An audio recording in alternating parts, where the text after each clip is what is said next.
মাছ মাংসের তরকারি দিয়ে যখন ভাত খেতে ইচ্ছে না করে তখন আমি টমেটোর চাটনি তৈরি করে নিই, যা দিয়ে অনায়াসে 1 প্লেট ভাত খেয়ে নেওয়া যায়।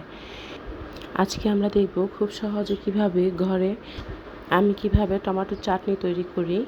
প্রথমে তেলের মধ্যে রসুন ব্রাউন কালার করে ভেজে নেব, তারপর কাঁচামরিচ সহ টমেটো ঢেলে দিব।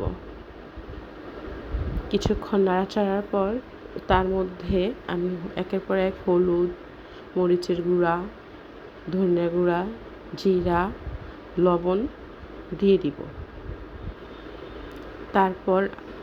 তারপর নেড়েচেড়ে ভালো মতো মশলাগুলো টমেটোর সাথে মিশিয়ে নেব।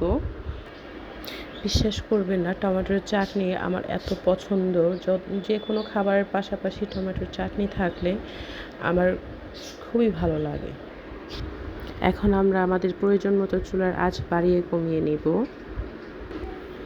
আস্তে আস্তে দেখা যাবে টমেটো থেকে পানি ছাড়তে শুরু করবে। নেড়ে চেড়ে আমরা টমেটোগুলো একটু চাপ দিয়ে গালিয়ে নেব, যাতে নরম হয়ে গলে যায়। গলে যাওয়ার পর কোনোভাবেই নাড়াচাড়া বন্ধ করা যাবে না, তাহলে তলানিতে লেগে যাবে।